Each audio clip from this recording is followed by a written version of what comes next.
Okay, so this time we're going to talk a little bit about what's new at FamilySearch. We haven't done this since January, so it's like 9 months ago. And yet, I really kind of had to scramble to find things because the world's changing a little bit. In fact, on the outside, FamilySearch doesn't really look like much is going on. On the back side, they're doing some things, though, to try to make the program work better, feel better, look better, things like that.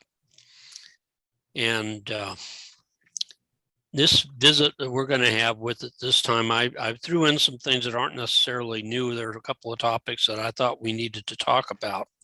And then, as always happens, whenever I plan one of these things, FamilySearch decides to throw things out. In fact, they put out something yesterday for the first time ever.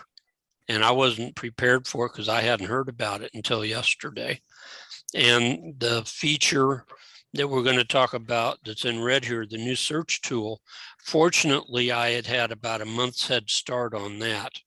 That's being released right now, but it's one of those incremental releases. And so you may not have seen what you're going to see tonight, but it will get to you eventually. In fact, it was funny. I haven't received it myself. I've been using the beta.familysearch site to look at it. And I think it was Sunday, I was doing some sourcing and I was looking for a record, and suddenly my screen flipped over into this new search tool. And then it popped right back out a couple of seconds later. I thought, what's going on here? It's kind of freaky. So anyway, eventually it'll come to you. So first thing I wanted to do is just go back over the temple stuff a little bit and talk about one extra thing in there that we haven't talked about for a while. I just wanted to review, in case you're not aware, the 90-day and 2-year limits are still put on hold. So you will continue to see something that is, say, on a 2-year limit. The due date for that, the day it will get turned back in, keeps increasing. And the same thing for 90-day ones. And they will continue to do that more than likely until most of the temples have moved to phase 4. And Ron Tanner reiterated again the last time he spoke the other day that limits are coming to the My Reservation part of your reservation list. And so he suggests, and I recommend too, that you limit what you have in your My Reservation part, the ones you're holding for yourself, to just those that you really want to do personally. And everything else you move over to shared. Treat the shared account like your temple bank account. Move all your excess reservations over there. The nice thing about it is FamilySearch is not going to limit that part of your reservations, but you can share as many as you want, and they'll let you keep doing it as long as you share them. And when you share them now, it's nice because other people can get to them and use them as if they had found them. So it's helping you, it's helping a lot of other users, and it's not counting against your held reservations that you personally want to do. And of course, you can always go back into the shared and switch them over to your own reservations too, if you want to. And they're working diligently on trying to create a FamilySearch shared temple list. That's in the planning stage, and they are working on it. And we'll show you tonight something that was just released today that's a part of that package, not the temple side of it, but another part of the package for that shared group in FamilySearch. Okay, your completed list. This list only goes back 2 years, and it ages. Whatever, September 1st, 2019 is as far back as it should go. Tomorrow it'll be September 2nd. And so you need to, if you're going to do something with it, as far as getting a record of it, you need to download it in one shape or another if you really want a permanent record of what's there. And you know that you can filter them so that you can put all of the ordinances for a single person in together with the other ordinances for that person by saying that you want to sort them by people rather than ordinances. And they are working on a download program, but it hasn't been done yet. I wish they would. Okay, and we'll skip over ordinances ready and move down to the reservation policy. And I thought we'd just go back over that just briefly. And these are things that are taken from the knowledge articles that are in the Help Center. And who can I request temple ordinances for? And it says in there, please reserve ordinances for individuals only if you are related to them. And they state the 2012 article in their letter from the first presidency that says your preeminent obligation is to identify your own ancestors. Those whose names you submit for proxy temple ordinance work should be related to you, the submitter. Your responsibility is your immediate family, your spouse, children, siblings, parents, and your direct line ancestors, your parents, grandparents, great-grandparents, and so on, and their families. And then you can also submit biological line. If you have an adopted relative, like my father-in-law was adopted, you can do his adoptive family. You can do foster family lines. You only should seal a person, though, to one of those. You shouldn't be sealing them to all of them.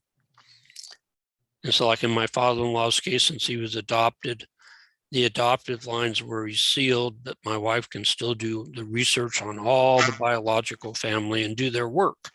Just don't seal him to them. And it also says you can do collateral lines. That means the descendants, uncles and aunts and cousins and their families, your own descendants, and possible ancestors. That means somebody who lives in a community that your family lived in that has the same last name as yours, but you've not been able to tie the families together. You are allowed to do those people, even though you may not be able to tie them in to your family. You can call them possible ancestors. Can I ask a quick question? Yeah. On the collateral family lines, uncles, aunts, cousins, and their families, the 110-year date still applies, doesn't it? I mean, if they have other living relatives that are direct. 110-year applies everywhere. Okay. On all reservations. Okay. But not for your immediate family, not for your parents. For your parents too? Well, yeah, but if you're your parents, you fall in as one of the immediate family members. Oh, okay. Yeah. But it still applies. That protects it from other people taking it from you. Oh, yes. Okay. Got it. Okay. Now, what about friends? I found spelled out better now, and you're gonna find that it's actually been changed some from what we may have heard before and what we may be teaching people. Remember, these are comments taken off of knowledge articles in the Help Center. And so the question in the knowledge article is, can I request proxy ordinances for a friend? And they go back and quote that first presidency letter again that says your preeminent obligation is to seek and identify your own ancestors. Now it says you must submit signed permission from a close living relative of your friend, and then you can request temple ordinances. A close living relative is the undivorced spouse. In other words, the spouse of the person when the person died, or an adult child, a parent, a brother, or a sister. And they even quote the handbook, general handbook. Now, before you start, this is what they tell you. Make sure you have a signed written permission from one of your friend's close living relatives. We cannot accept signed written permission from your deceased friend. So a letter from the dead person won't work. It's got to be from a living deceased or a living immediate family member. And then they show you how to word the message. And then notice what I put down in blue. This is something I've never seen before. They've tightened this up. If your deceased friend has no close living relatives that can provide the written permission, then a request cannot be granted. Now that's a change. And that's something that we need to make sure that we're aware of so that we don't lead people down a slippery slope. Bob, can I ask a question? Yeah. That written permission, is that something you retain in your possession, or how do you get it to them? You're probably going to have to send them a copy. Okay. You're not going to use the honor system, I don't think. That I'm not positive about. I'll be honest, I really don't know for sure, but I'm thinking that's what's going to happen, that they're going to ask you to make a photocopy and send it in. I really thought that if you certified you had that they might accept it. I don't think so. I really don't. I think they're tightening this up. Okay. And I think it's a legal thing. I think they're trying to cover themselves. Now that's for temple work only, right? You can put Yeah, you can put anybody's information in tree. Yeah, that's what I'm saying. But you can't do the temple work for people you're not related to unless you can do this. And you could do it for those people that have the same name in the same community from 300 years ago that you can't connect into your family directly, those possible relatives. Bob? Yeah. Yeah, you can, but you can do your relatives if they say, when I die, make sure that I'm sealed to my wife that's not a member. I mean, make sure that you do her work. Well, that falls under that's part of the descendants. Right, but so I don't have to have a letter, do I? No, not in that case. That's all I was asking. These are for people that are your friends. Right. This is the friends thing. You're talking about a marriage into the family. Can I go back for a second and ask a question about, again, uncles, aunts, and cousins and that. If you want to do something for an uncle, you should get permission from their child if that's the only person that child, sibling, parent, spouse. Okay. That's what I thought. Yeah. If they're under 110 years. Right. Yeah. Just anybody under 110 years, you're going to need permission. But this is one that I've never seen it quite this way before. This was brand new to me. So I thought, man, this needs to be brought up. It's something that we ought to at least be aware of. Like I say, you can find this if you go into the help center and just say, type in, can I request proxy temple ordinances for a friend, or say temple work for a friend? And you'll get to this article eventually if you dig around. Because I did a copy and paste right out of the article. Okay, now, since the last time we talked, well, actually, yeah, I think it is since the last time we talked, they've changed over a little bit the help feature and been simplifying it down so that now when you go to the little question mark, the menu that drops down is more simplified than it was before. You really only have 4 choices down at the bottom. And there has been a big change, and that's under Contact Us. And Contact Us only works now for phone calls and text messages. They no longer take emails. So if you want to contact them personally, the way to do it is to make a phone call. For North America, it's Monday through Saturday between 8 a.m. and 8 p.m. Mountain Time. So that's 7 a.m. to 7 p.m. our time, which means for many of us in the centers at night, too late. We can't make a phone call. Sunday, it's only 1 p.m. to 8 p.m. There's different hours around the world, but those are the hours for North America. Okay, any other way to contact them, you go to the community. And you can click on the community link, or you can just type in community.familysearch.org. And when you go to the community, and you'll need to probably sign in, you'll then go to a section called Q&A, question and answer. And you're going to pick a topic. Topics that are just like the topics in the Help Center. Pick a topic that covers the information that you're trying to get information on. And there you will ask your question, and there community members and missionaries will provide you with help and give you an answer. So we'll take you over there. When you click on community, this is where you come to. And the first thing you want to do is click on Q&A. It's over here in blue right now. And I'm just somebody's talking. I need to when we go down, mute everybody. Give me a second. Friday morning. My thought is to reserve the car like at 7 in the morning. Okay. So the first thing you're going to want to do is click on Q&A, and then you're going to look at these topics, and you're going to pick the topic that your question falls under. In most cases, it'll probably be under family tree, memories, or temple.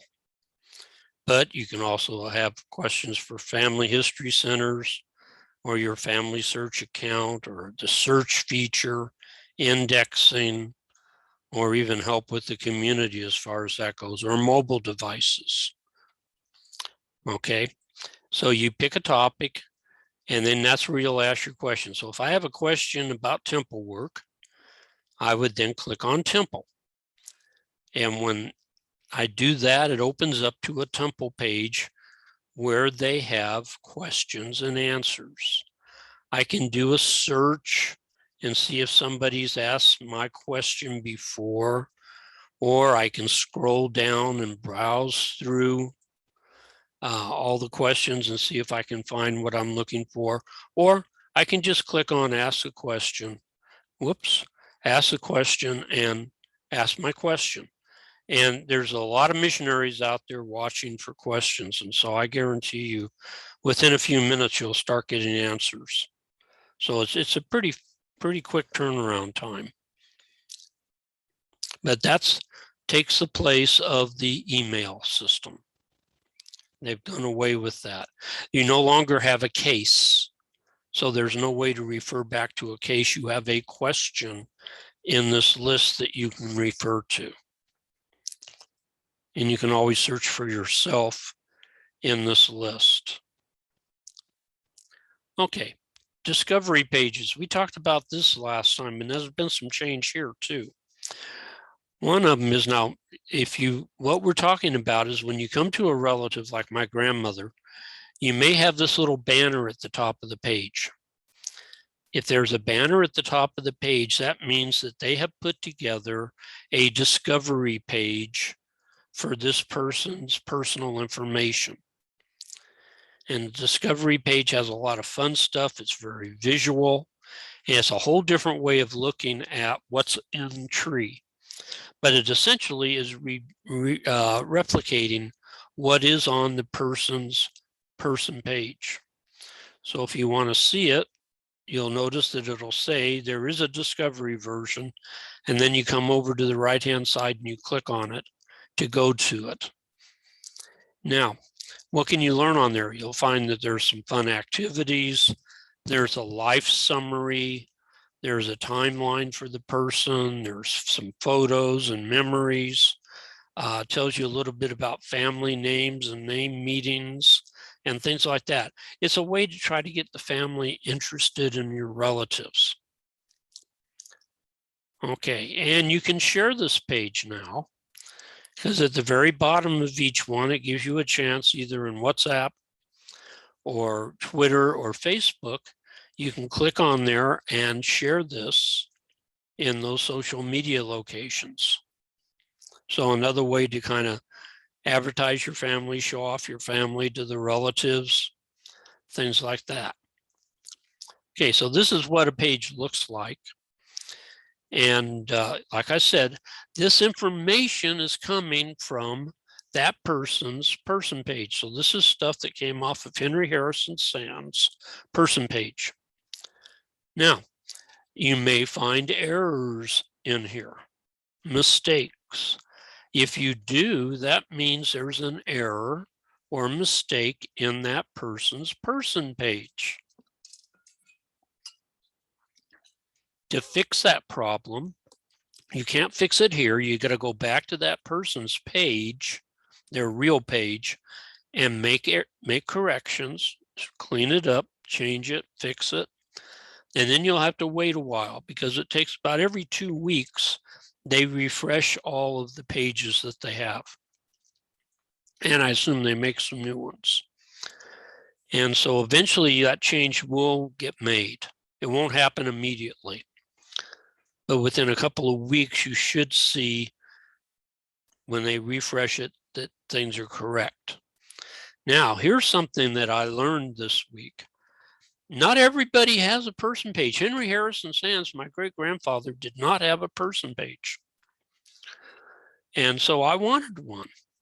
And so I happened to be looking at a blog article about discovery pages. And somebody says, well, what can I do if I don't have a person page or a discovery page for one of my ancestors? And one of the employees said, all you do is you capture that person's ID number. So I go to Henry Harrison Sands and I copy his ID. And then I go to a blank URL and I just type in what's in blue down here at the bottom. I really don't even need the HTTPS / thing. Just type ancestors.familysearch.org/EN for English / and then paste his ID number there, hit return, and the system will build it for you right then and there.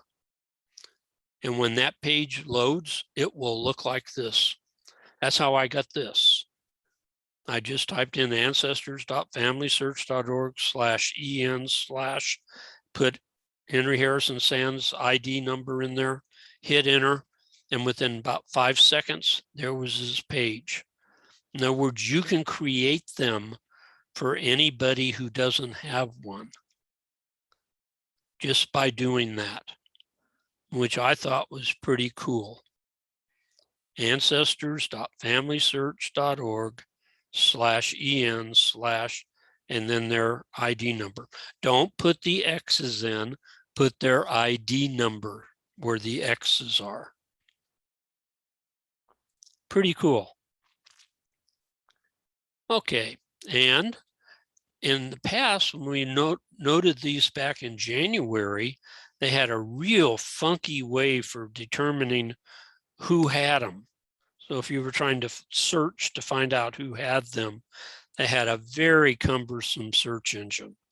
Now at the bottom of every discovery page, they have a search engine where you can put in the name of your ancestor and it will do a search and pull up all the people with that name. And then out of that group, you can either find or not find your ancestor. And that way you can find out if a person has a page or not. So they do actually have a search engine, but it's found at the bottom of every discovery page, along with the share buttons.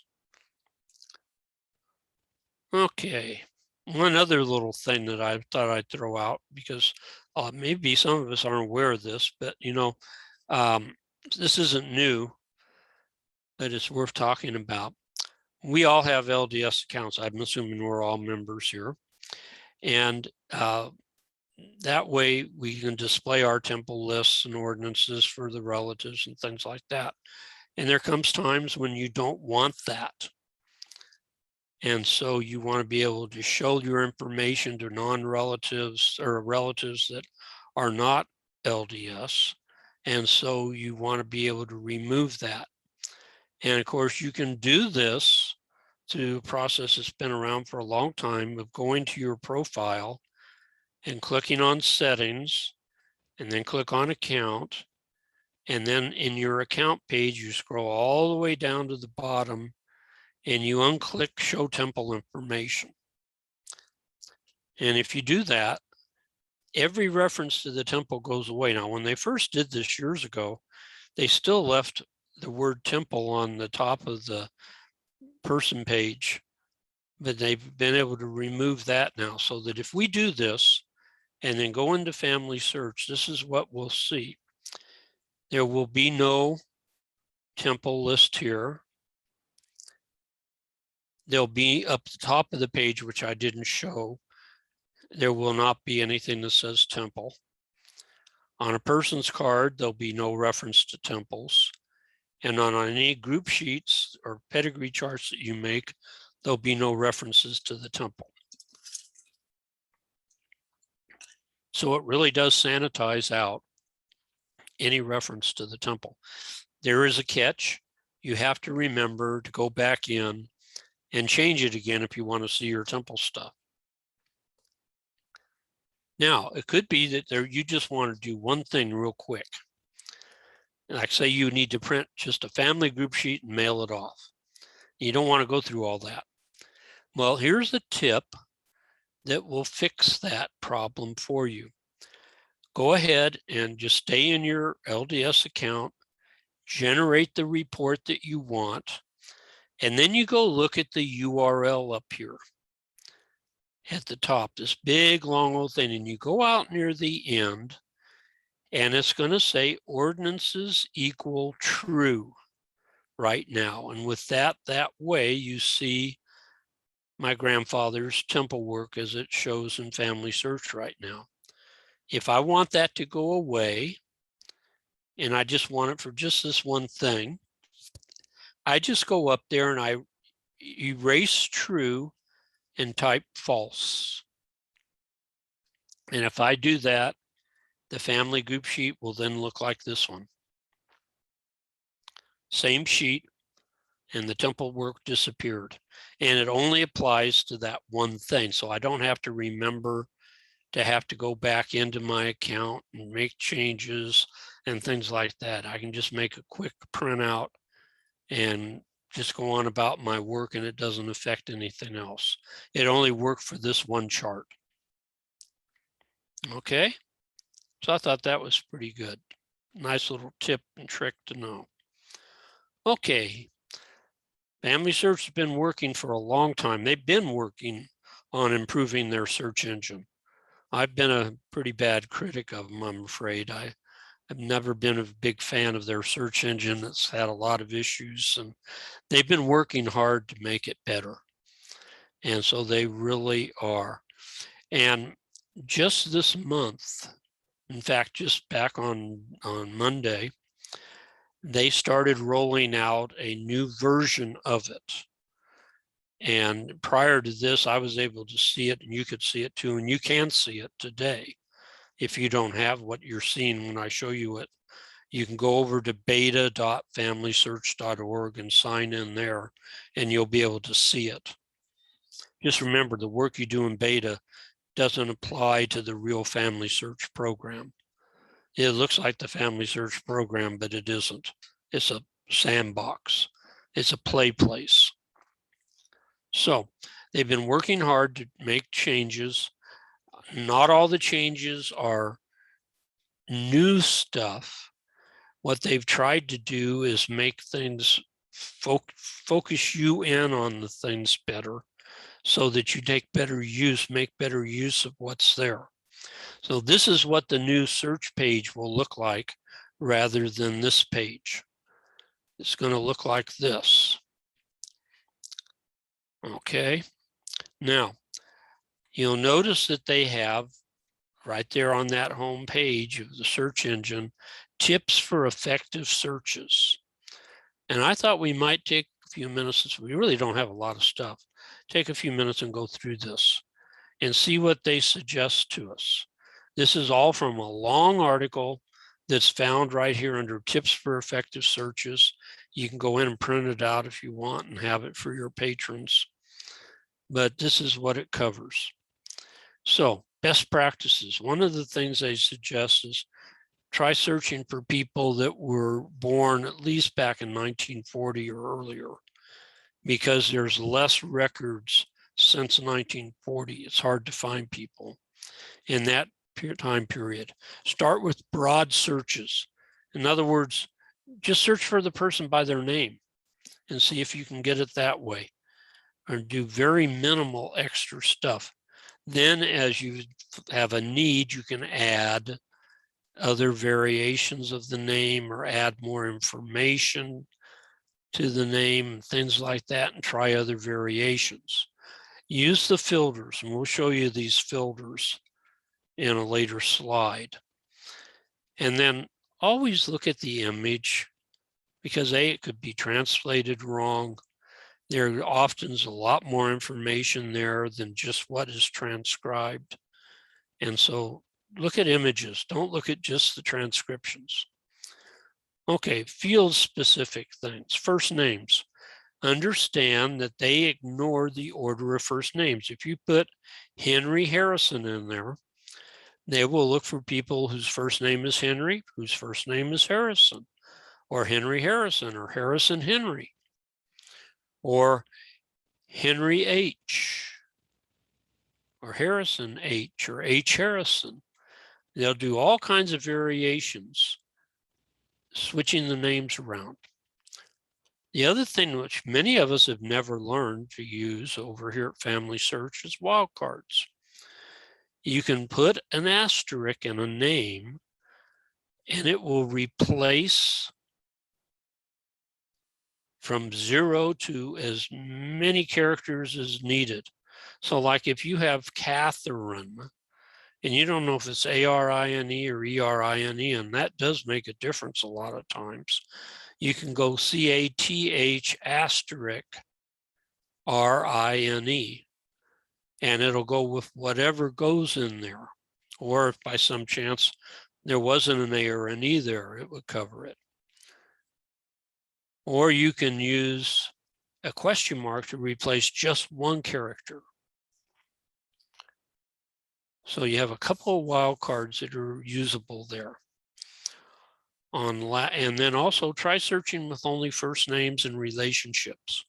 In other words, when you're trying to find somebody, a lot of times it works even better just to use their first name and fill in their parents' or their spouse's name. And you'll be able to find them. I find most people that were married, I can find in Tree. If I'm looking for them in Tree by just putting in the husband's name and the spouse's name and search, and they'll come up.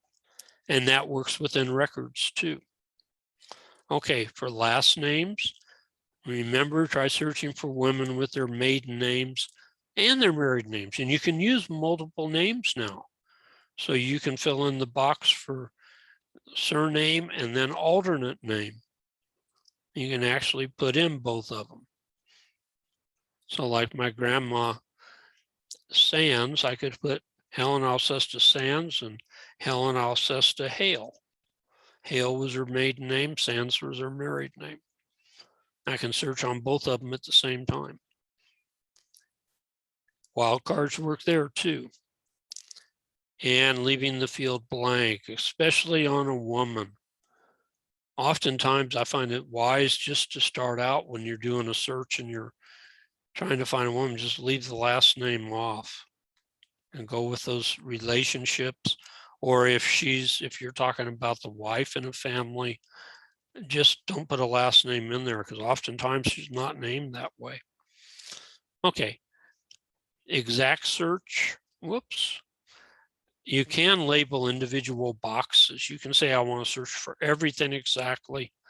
That can be dangerous because it really means what it says. Everything would have to match exactly. Or you could pick the things you want to be exact, like let's say last name or something like that, or the state of birth or whatever. Also, when you're doing life events, Use the residence field. Identify where a person lives.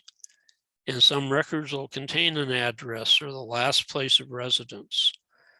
And remember that birthplace, marriage place, death places are not the same as residence places. So we're talking about where the person lived, not where they were born or died or married. Also try searching at more or less specific levels. In other words, if you try for a town and that doesn't work, then try the county. That doesn't work, try the state. So, try different levels of detail. Try using the wildcards and place names. And also include multiple events in your search when you're looking for a specific type of record containing all the events. For example, to find a death record, you can search for both birth and death events because death records often include birth and death information. Now, if it doesn't have birth information, then it counts against you. But this is one way to help make it a little more specific. Okay, on relationships, it says when entering names of mothers or wives, try searching by the married name and the maiden name.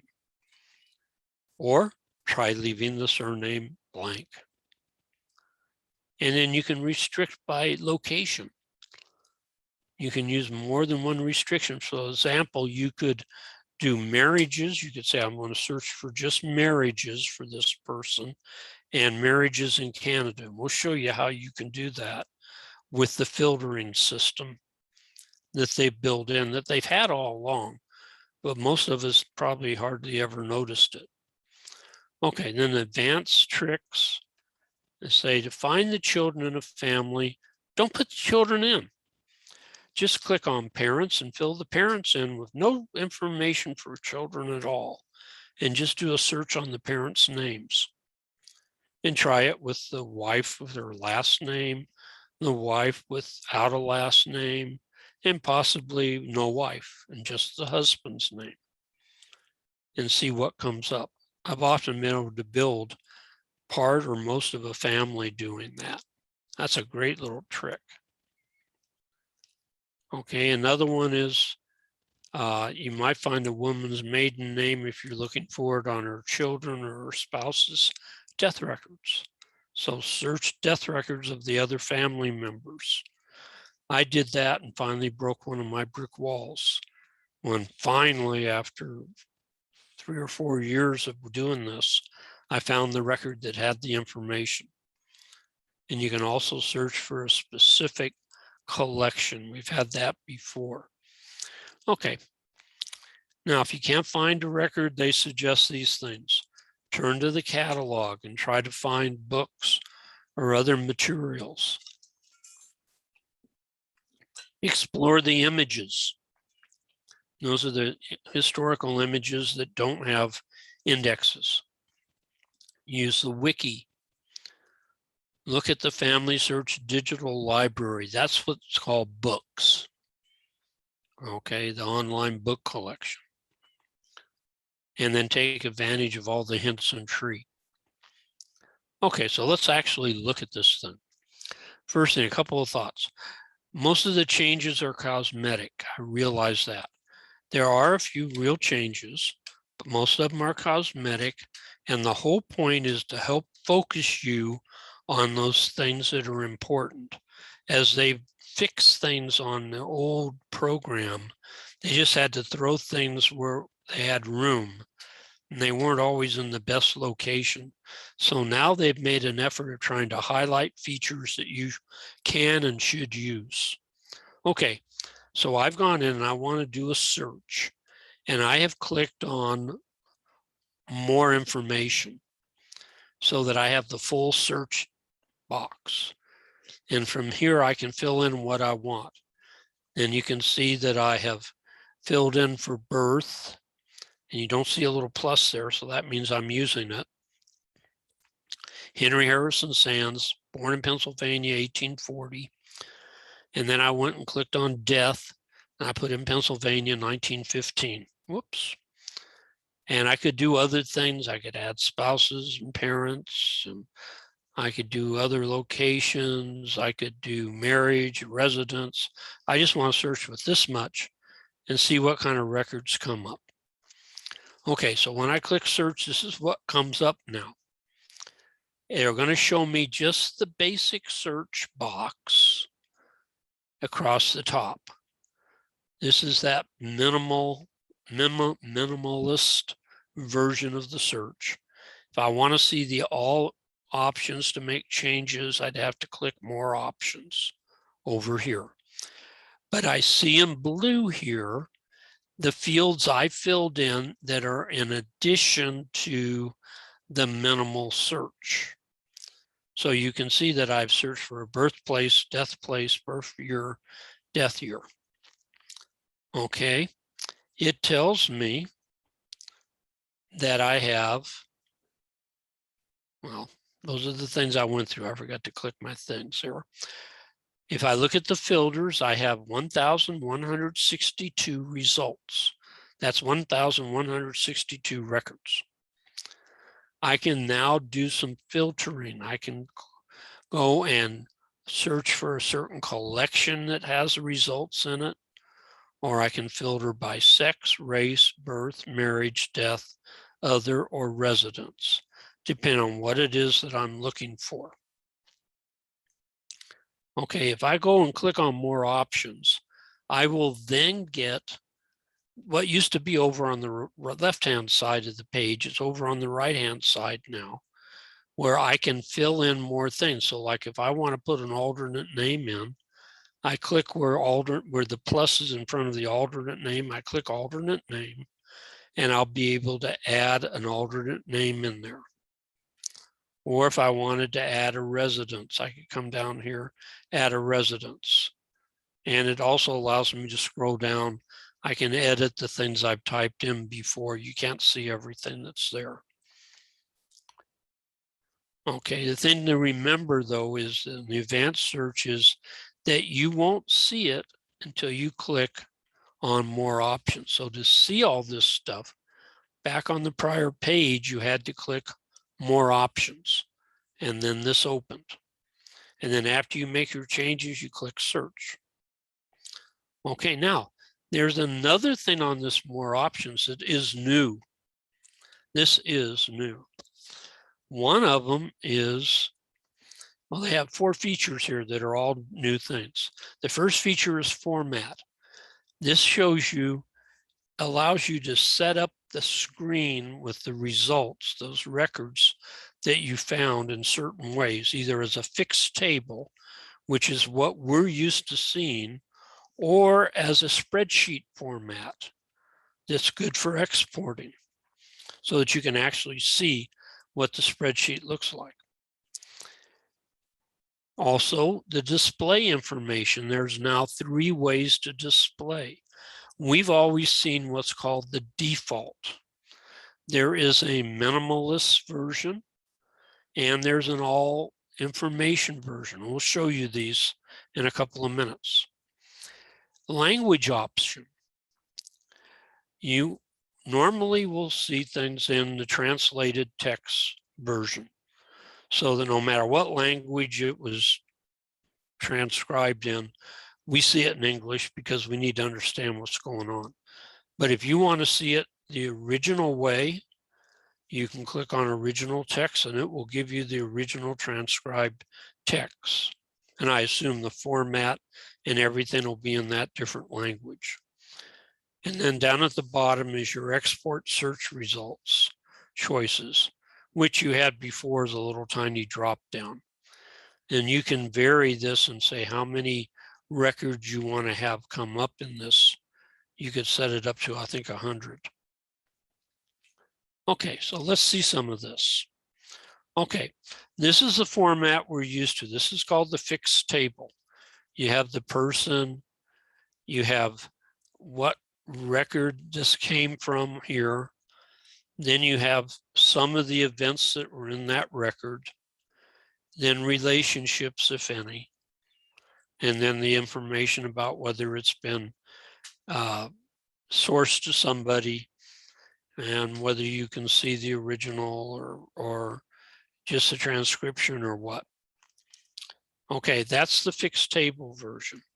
If you click over to data sheet, it now looks like this. It's still the same thing. Each dividing line here separates a record from the next record. And they've taken that information and spread it out. And this goes way off the end of the page. I just cut it off after death place, but there's a whole bunch of fields on out so that they can take all that information that was transcribed and place it into the correct column in preparation for putting it in a spreadsheet. Okay, display. Now, this is the minimal version. We've never had this. This is, you could cut down this stuff to almost nothing. In this case, on a census, they cut out the age, the birth year for the primary person.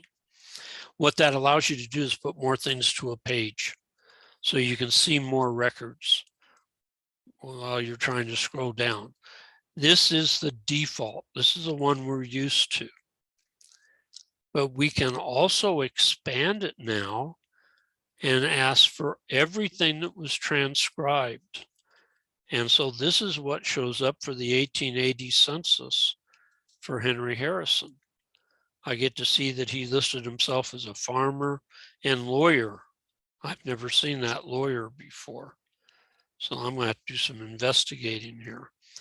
But the thing is, this would be very helpful, like if you're doing English records where the occupation for people or the birthplace for people is very important.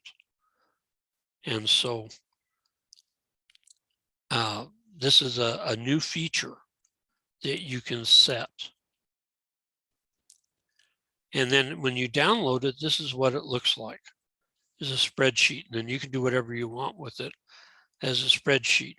The one thing that is interesting here is this first column here, score. I've said before in the past, when you do a search, they quantify your search with how it matches the record. In other words, if what you give them matches very well, you get a high score. If it doesn't match very well, you get a low score.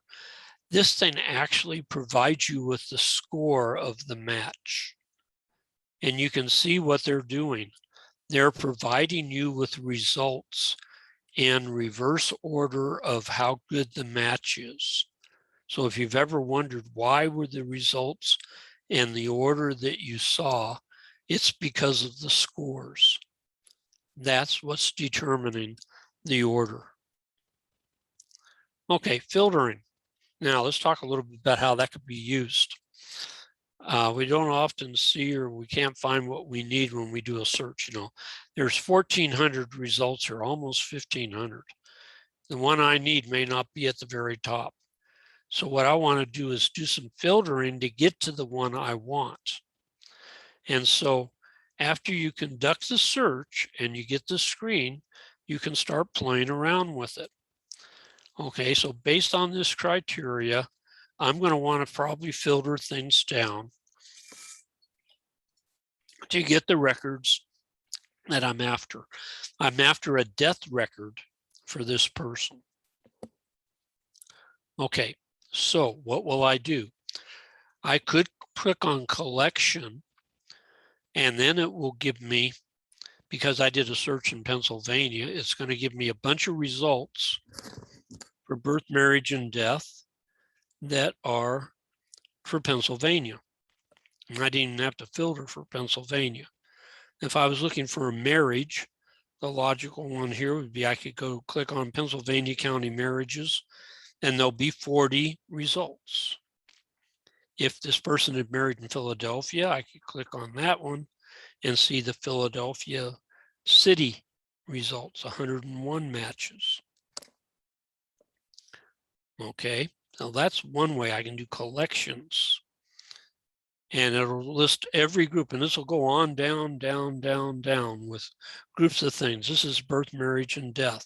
There'll be a census section. There'll be military section, probate and court section, if there are results. that match. And these are specific collections within that category. Okay, so that would be doing collections, but I can do the same thing a little different. Now, let's say I'm on that death search. So I'm going to click death. And out of those 1,472 results, there's actually 25 death records. One from Canada, one from the United States. So since the person I want's in the United States, I'll just click United States. When I do that, it now says I can find 4 that just say United States. One says District of Columbia, one says New Jersey, 17 say Pennsylvania, or 2 say Washington. So I'll click on Pennsylvania because I'm looking for a death in Pennsylvania. And when I do, right at the top of the list is Henry with his find a grave record. It came right to the top. I could have looked after I clicked Pennsylvania, and it would have given me counties.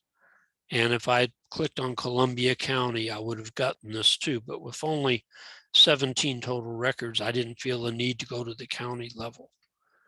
But this allows me to filter down through things to get to the kind of record I'm really looking for. And I can always go back up and try a different one. But this is a very nice, clean, and right up in front of you tool to help you get to the records you want. Now, they do show you other kinds of searches. The find a collection was always on the other old search engine. If you start typing in a collection here, the name of a collection, it'll start showing you all the possible collections until you find the one that you want to go to.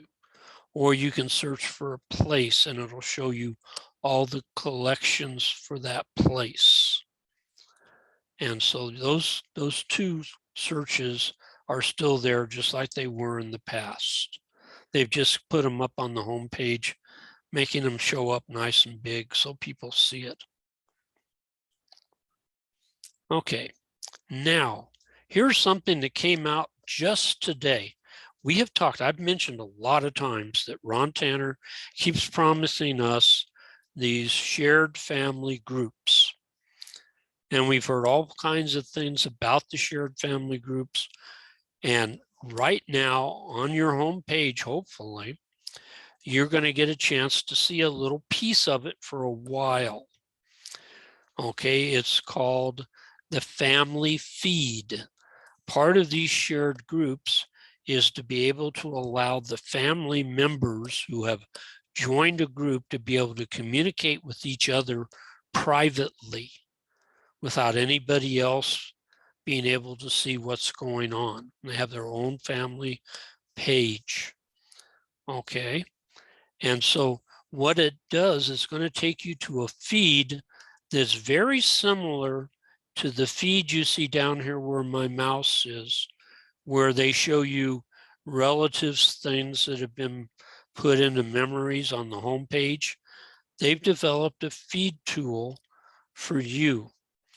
And if you have this at the top of your page, all you have to do is click try it, and it will take you over to this. So you click try it, and it brings you to a feed. Now, you can put in there messages, or you can post memories. Now, it's important to understand this. If you put a memory in here, that memory will go into your gallery, but it won't go on those people's persons' memories. I can @mention them. That's when you use the little @ sign and then you type their name. That's called @mentioning. That's a form of tagging the person. And it will, if I click on Claude Irvin Hale, it will take me to my grandfather's page and tree. But I won't see this memory in there because the @mentioning won't put it in there, so that I can put in here memories that are personal that maybe we don't want the public to see, but the family members that are part of the group can see them. Now, if I wish, I can go to my gallery and make this become public by tagging them in the regular gallery format, tagging my grandfather and my grandmother and make it a public document. But for right now, the only people that can see it are those special people that I've sent invites to join me. And so this is the cool part of this. You create your group. So what I did is I published this, and then I clicked on the share link up there, and I sent messages out to my wife and kids. And my wife and two of my daughters responded. And so I clicked on what you have to do when they respond saying, yeah, they'd like to be in, then you have to accept them in physically. So I had clicked on accept for my wife, and so she's now one of my connections. After I did this slide, then I went through and clicked my two daughters here and accepted them. So now the four of us are a little family group. But that's how this is going to work. This is only up temporarily. They're testing it. You can see it works. They wanted to see what happened when they put it out with the public, but it most definitely works. It will be withdrawn, and then it will come back in a permanent form soon, I'm sure. I think this is pretty much ready to go. Okay, so now let's talk a little bit about shared groups. Last time Ron Tanner spoke on a Facebook Live, he shared some new stuff about these groups. Okay, and this concept is that you're going to have a group of living, related people that want to work together in a group and be able to see each other, you know, because right now I can't really see my wife's record. She can't see mine. I can't see my kids' records. They can't see mine. We have to create records of each other. Once we're in that group, we'll be able to merge like my version of my wife with my wife's version of my wife. And now she and I will be able to see that same record. And then she can merge her version of me with my version of me, and she'll be able to see me. And the kids can do the same thing. As we merge the duplicates, we actually then can see each other. We can put memories on each other's records and things like that. We can communicate. So each group will have an owner. One person will own the group, and that owner can designate up to 3 administrators who will do the admitting, inviting, admitting, kicking out, or whatever of the people in the group. You'll have the ability to do messaging and share memories within the group. You've seen that tonight. And your group will have a shared temple list that you can all draw from without having to physically send them out to people. That list will just be there. If you opt in, then your shared names go in that list so that the family can get right to it. And like I said, that number 2 item up there was what I was showing you earlier. So that just came out yesterday. And you probably will find it on your tree. So that's what I have tonight. I don't know if we've got messages here.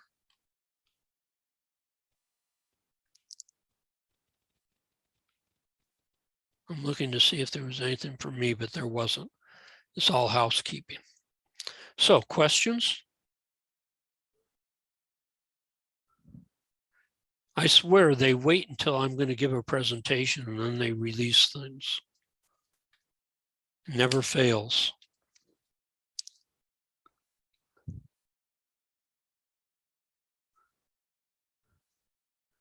How many did we have, Larry?